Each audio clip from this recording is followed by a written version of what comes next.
Good morning, good evening, good afternoon, boys and girls, children of all ages. Thank you for joining me for episode 27. Nope, I'm sorry, 28. 27 was last week. I have so many episodes, I can't keep track of them. Thank you for showing up, you, and you, especially you over there in the back. I appreciate each and every one of you being here. This one will not take up most of your time or too much of your time or a whole lot of your time, however you want to phrase it. First and foremost, I would like to wish an amazing, wonderful, fun-filled birthday, to my oldest child, Gage. I'm sorry that I couldn't be there. Circumstances were otherwise where I could not show up, and I'm sorry, and I hope that I can see you for the next one. I miss you and your brother very much.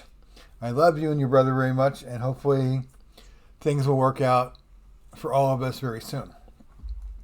That being said, moving on quickly. In a previous episode, way back when, I talked about alcoholism and things like that. I recently had a backsliding episode, if you will. I went to a birthday party. Happy birthday to Shelly. Shelly's a friend of mine. She's awesome. She's a great lady. She's super smart and funny and all those wonderful things. And I'm very glad and very proud that I can call her my friend. She had a birthday party. I won't say how old she is because that's bordering on rude, really. So I won't discuss her age, but she's almost my age, so if you know that, then you can deduce that she's pretty close to that. But I went to a party at her house for her birthday. It was my first party where they had a bartender, and my first party where it was catered. Well, a backyard party that was catered anyway. And they had a band. The name of the band was the Kings of Queen. Really great band. They sound amazing. It's not a typical cover band. I mean, the lead singer, Emo, really gets into it.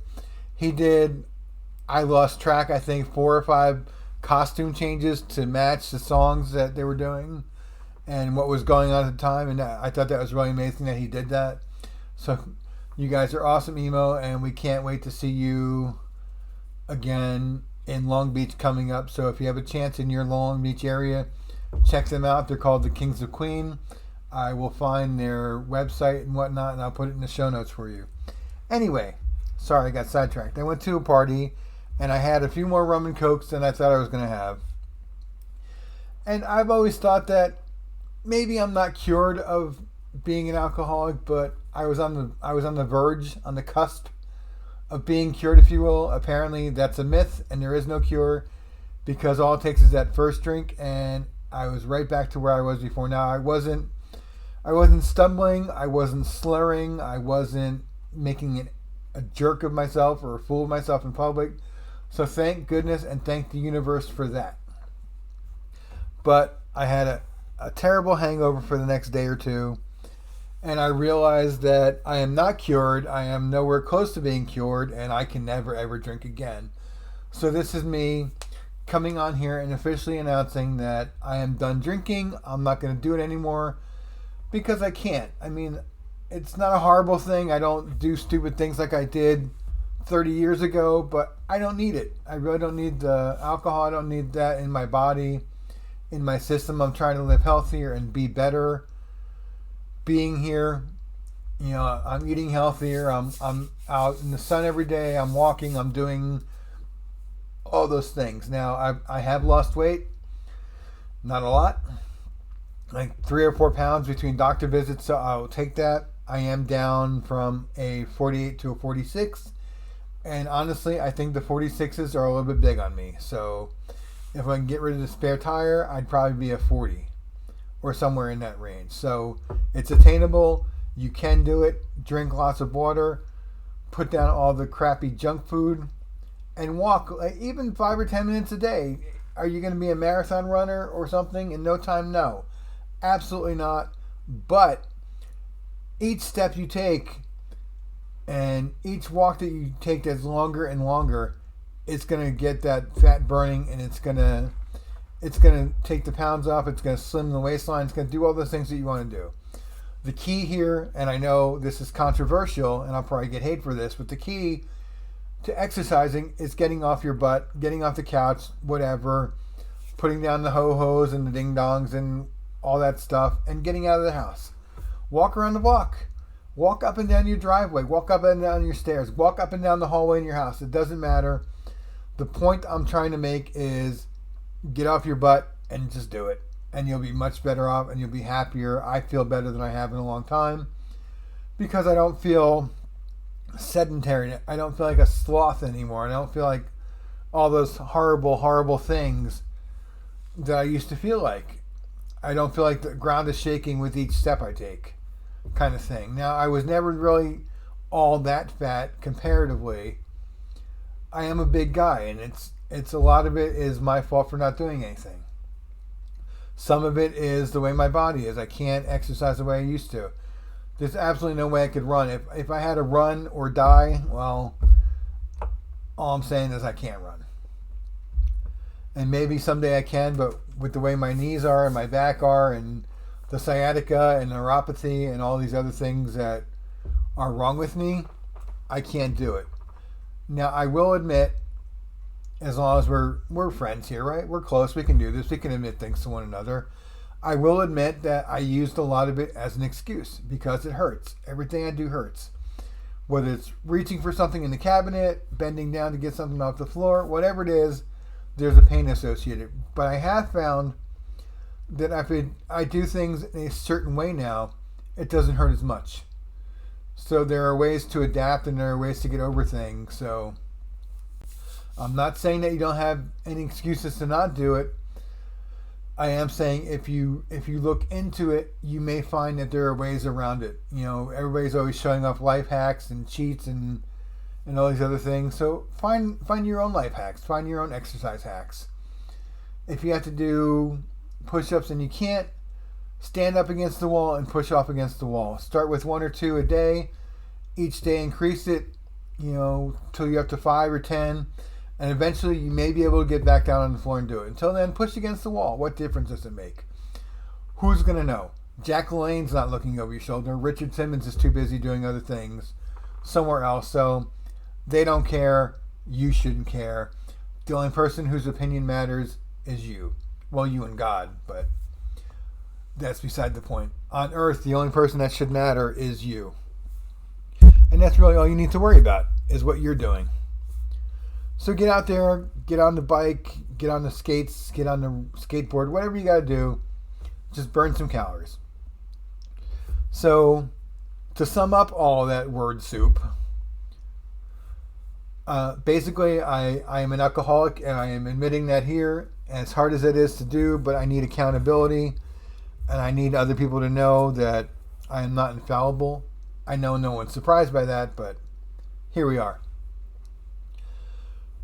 I think that's really about it. Not much else to cover. Oh, controversial. The whole student loan thing I think is a crock. Now, I understand student loan debt is a horrible, terrible thing. And I know that people are struggling with it. But there are people out there that have never paid a dime, don't want to pay a dime, don't think they should pay a dime. So to all you recent graduates, pay your debt. You don't have to pay $1,000 a month or whatever. There are dozens of loan programs out there that will work with you to get your debt paid off. Will it take a little bit longer? Sure. But should a percentage of America have to pay for you for your poor decisions? Sorry. Tough love. Absolutely not. You got to pay your own way in this world. Can you use some help? Sure. I don't mind helping. But to erase $100,000 worth of debt because, you know what, I don't want to pay for it.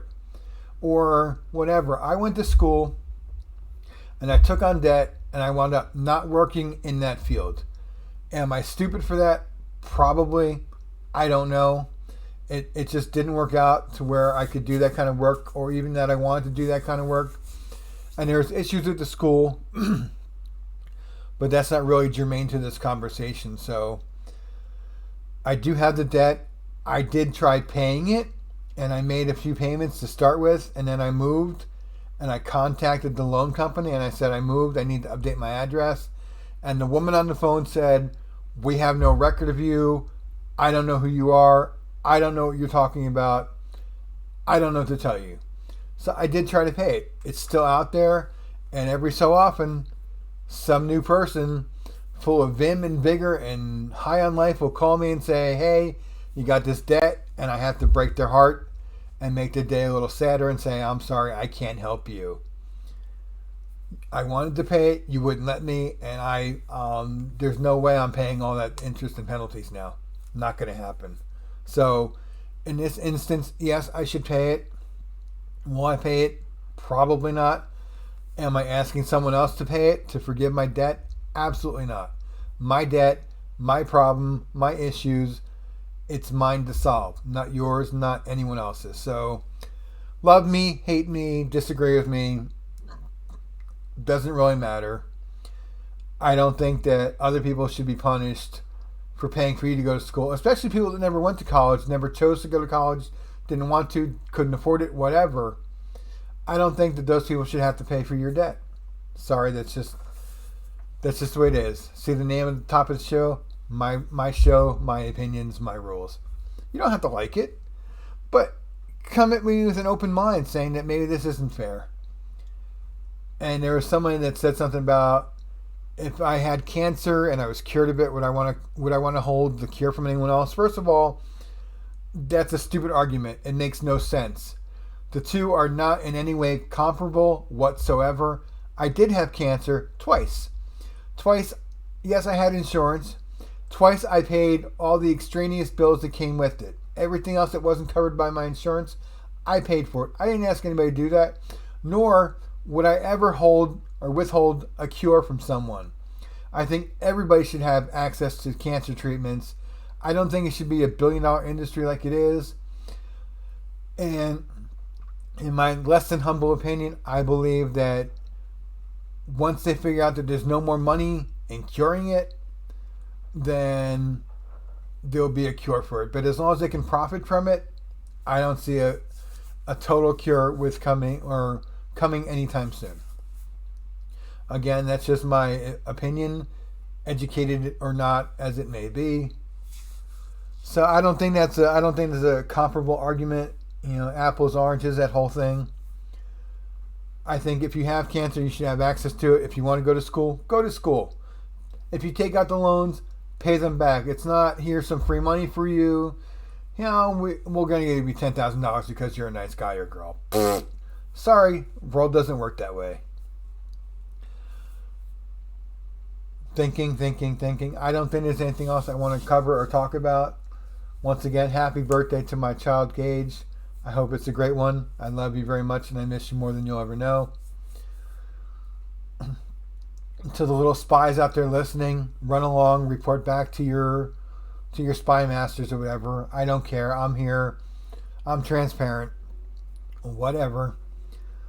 I thank you all for being here. I hope you got something out of this. I hope you enjoyed it in some way. If you didn't, leave me a comment. Wherever comments can be left. As always, just my 2 cents worth. Your mileage may vary. God bless and have a great week.